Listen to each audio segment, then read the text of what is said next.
Buenos días, saludos para todos, la comunidad del Colegio Ramón B. Jimeno, que en el marco de estos 50 años que se cumplen el día de hoy y que estamos dentro de ese proceso de celebración, el Congreso de Literatura del área de español ha querido invitar y tener realmente pues el honor de contar con la presencia de Jason Murillo, poeta, escritor, filósofo.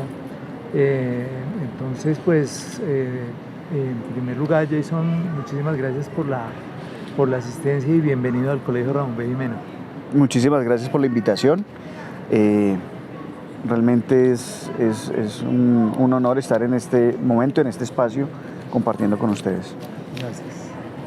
Bueno, Jason, como invitado, ha tenido la posibilidad de vivir dos momentos cruciales en nuestro Congreso de Literatura.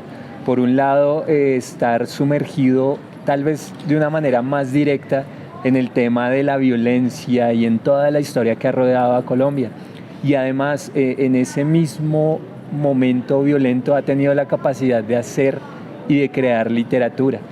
Jason nos presenta una de sus obras que entiendo que es una compilación de un gran trabajo que hizo estando pues en la cárcel. Tenemos que hay varios momentos de la historia que han sido reflejados en una situación de cárcel. Muchos libros, muchas obras literarias famosas, populares. Jason nos hablaba hace un momento de la capacidad de aferrarse a algo en ese tipo de circunstancias y momentos. Me gustaría preguntarle, Jason, y que nos lograra compartir a los jóvenes, sobre todo, que en este momento sufren diferentes fenómenos personales, cómo coger y cómo agarrarnos de la literatura y de la escritura para poder sobresalir a esos momentos. Bueno, escribir ayuda a ordenar el pensamiento y por consiguiente estructura el pensamiento de quien escribe y ofrece una oportunidad, un enfoque a quien lee. En esa medida hay muchas herramientas. La literatura es impresionantemente rica. Es importante que, por ejemplo, en la clase, más que la gente, o sea, eso hace parte, pero más que saber los grandes periodos históricos de la literatura, tener como referencia grandes obras, grandes autores, nociones generales de lo que son los géneros, que la gente tenga acceso a la técnica en términos de los tipos de narrador, los tipos de personajes, cosa que quien va a escribir tenga un abanico de posibilidades para explorar su sentimiento, su pensamiento, su ser, su reflexión, y pueda ubicarse humanamente dentro de lo que está escribiendo. Me explico. Alguien puede expresar dolor, alegría, amor, indignación desde la poesía, pero también desde la narrativa. Y la narrativa ofrece una amplitud de posibilidades, ¿cierto? Pero la gente a veces no sabe, bueno, ¿yo qué escribo y cómo me ubico? Y eso ya le va a entregar al individuo, a la persona, al sujeto, posibilidades de conocerse incluso a sí mismo y de descubrir incluso talentos. Muchas gracias. Dentro de lo que conversábamos pues en el marco de este congreso, justamente pues estas generaciones, digamos, de una u otra manera, pues no han sido partícipes directos de pronto de de los momentos más álgidos de violencia en nuestro país, pero pues hacen parte también de este proceso de reconstrucción. ¿Qué papel juega la literatura justamente en la posibilidad de sanar esas heridas que tiene la sociedad colombiana en este caso? ¿Y qué papel puede también jugar a futuro en la conservación de una memoria histórica necesaria para que no se repitan los hechos de violencia en nuestro país? Bueno, lo primero que me gustaría plantear es, a veces nosotros nos planteamos normalmente el ser humano, la persona se plantea desde sus propios zapatos y no desde el lugar del otro. De pronto la reflexión que hacíamos ahorita, pensándonos el momento histórico del país, es un poco injusto con las nuevas generaciones, con la gente jovencita, porque no nos estamos poniendo también en sus zapatos. Y este es un país que está tratando de superar la guerra, todavía tiene manifestaciones de violencia política arraigadas muy fuertes, que se resisten a desaparecer, pero además en la cotidianidad de estas personas, de estos jovencitos y estas jovencitas, hay una sedimentación de prácticas y de cultura de violencia que ellos están padeciendo, que están sufriendo, que los está lacerando, y que nosotros, que tuvimos que enfrentar una violencia de otro nivel, entonces no logramos ver con la suficiente empatía.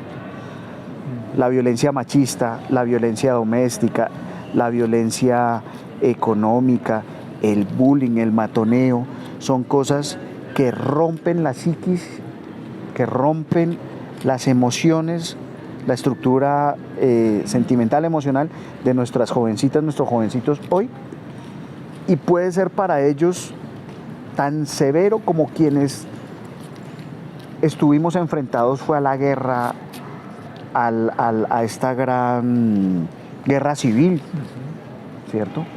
Entonces, hay niños jóvenes, adolescentes que por fortuna no están viviendo las masacres, el desplazamiento, la desaparición forzada, el exilio, la prisión, todo lo que fue la guerra, pero siguen padeciendo esa violencia en el hogar, en el barrio, en el colegio, en la empresa, y que son violencias de todos modos de otro nivel, pero estructurales, que no trascendemos, sobre las que no reflexionamos y sobre las que no nos estamos planteando soluciones. Entonces, como decíamos, la literatura, con respecto a muchas otras formas de reflexión, tiene la posibilidad de enfocarse desde el punto más humano posible, porque pone en escena al desnudo, en escena y al desnudo, al ser humano, ¿cierto? Y entonces por esa vía podemos, por ejemplo, entrar a reflexionar ahora sobre esas otras violencias que siguen allí, que están sedimentadas y que todavía no estamos enfrentando con una perspectiva de solución. Bien, hablando, Jason, de este tema de la cultura de la violencia, me pregunto, y le comparto la pregunta, ¿cómo desde su posición en este momento, tal vez política más cercana, podríamos imaginar a un corto, mediano, largo plazo a un país como Colombia? ¿Cómo se modificaría o cómo ve más adelante este tema de la cultura violenta desde las modificaciones y el nuevo proceso de cambio que se está dando en el país? A mí me parece importante que nos pensemos como en desde otros conceptos. Por ejemplo, conflicto. El conflicto no va a desaparecer de la realidad humana, de la realidad social. Seguramente sí podemos disminuir los tipos de violencia, anular algunos tipos de violencia, suprimir algunos tipos de violencia, disminuir otros tipos de violencia.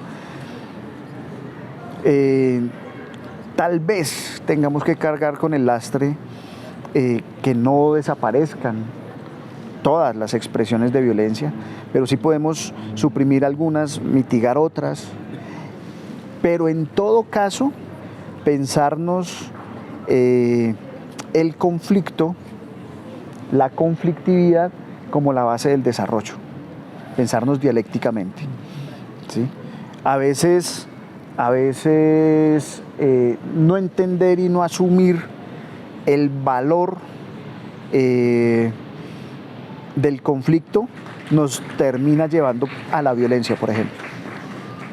Que yo no pueda pensarme formas distintas para dirimir mis conflictos me termina deslizando o arrojando, haciendo caer a la ruta fácil de la violencia, ¿cierto? Entonces, si pensamos más proactivamente, positivamente, dialécticamente, asumimos mejor la conflictividad, podemos exorcizar en buena medida la tentación de la violencia. Pero, ¿por qué? ¿Por qué pongo esa idea sobre la mesa? Porque a veces nos pensamos que es que la contraparte de la violencia es una paz, un idilio, un jardín del Edén, un volver al huevo que no existe, que es imposible. Yo, por ejemplo, les propondría hacer ejercicios de lectura, talleres a partir de Stanislao Zuleta y el elogio de la dificultad. Es extraordinario, ¿sí? Es extraordinario. Es un ensayo, es una reflexión filosófica muy profunda desde la idiosincrasia colombiana, pero que nos pone en ese escenario de no pensarnos que lo contrario a la violencia es el jardín del Edén, el paraíso, sino que lo contrario de la violencia es el desarrollo de la conflictividad a partir de las múltiples posibilidades que tenemos para enfrentarla y asumirla, y entender sobre todo el conflicto como la base de desarrollo. Las contradicciones son base de desarrollo. Si yo entiendo eso, no me rompo, ni rompo al otro. Muchas gracias, Jason. Bueno, justamente pues ahora que Jason mencionaba a Stanislao Zuleta, ¿cuál sería de pronto una recomendación ya desde su visión como literato? ¿Cuál sería una recomendación para estos jóvenes de hoy? ¿Cuáles podrían ser unas fuentes que usted considere que serían de esas que a veces llamamos inagotables y que serían clásicos? ¿Cuáles podrían ser 3 libros esenciales que usted cree que todo joven de hoy debería leer? Nosotros tenemos una dificultad contemporánea a raíz del desarrollo de las tecnologías de la información y la comunicación, y es que la gente tiende cada vez menos a la lectura y a la escritura y cada vez más a la imagen y a la imagen superflua. Entonces, ya Facebook era un fenómeno que abreviaba el contacto con lo escrito.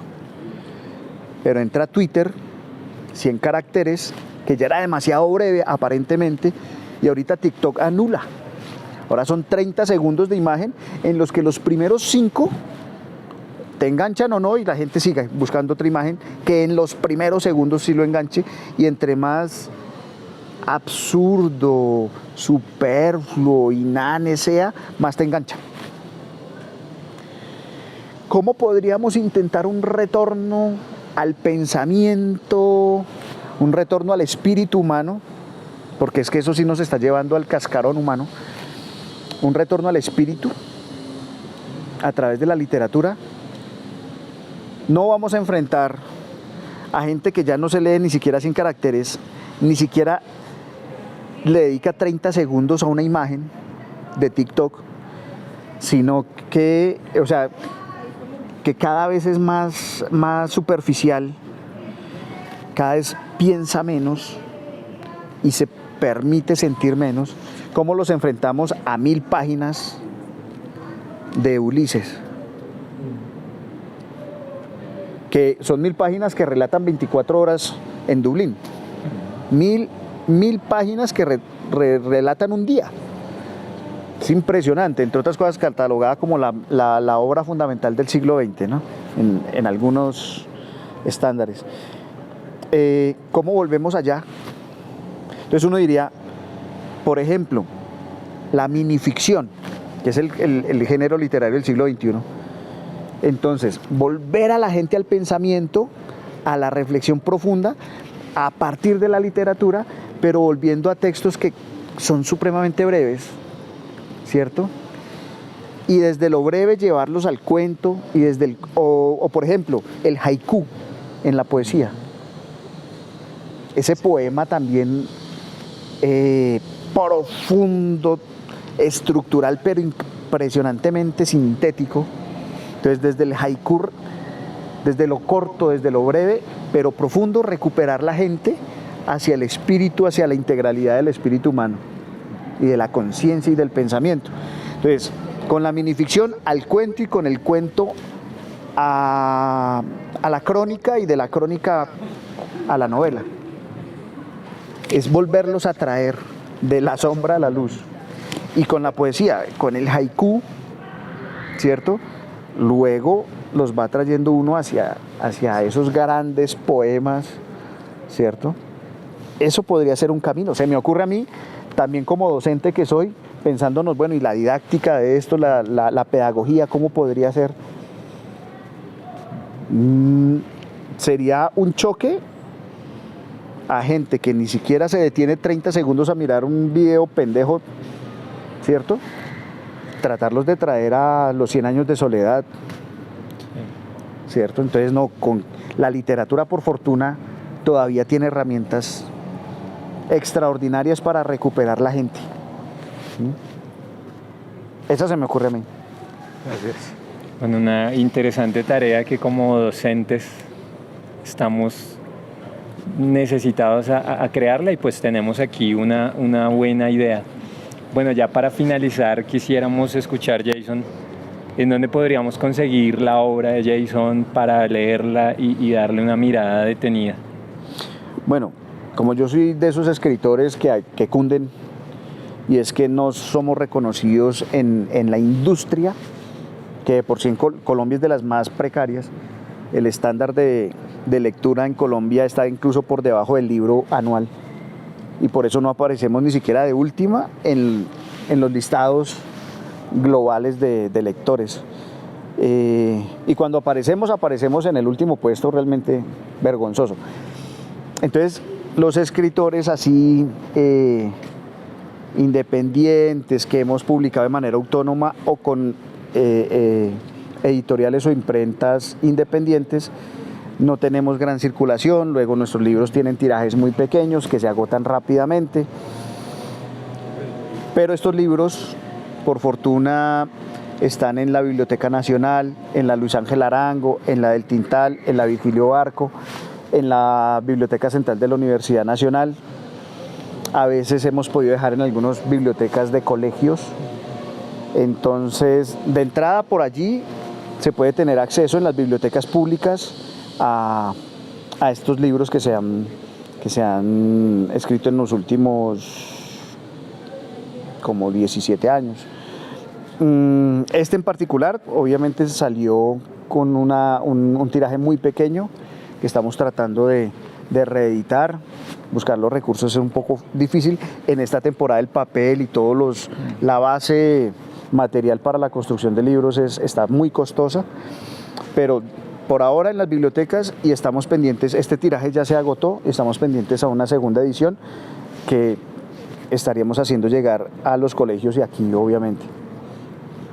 Muchas gracias, Jason. Entonces, Colegio Ramón B. Jimeno queda con algunas copias si alguien quiere venir a revisar la obra de Jason Murillo.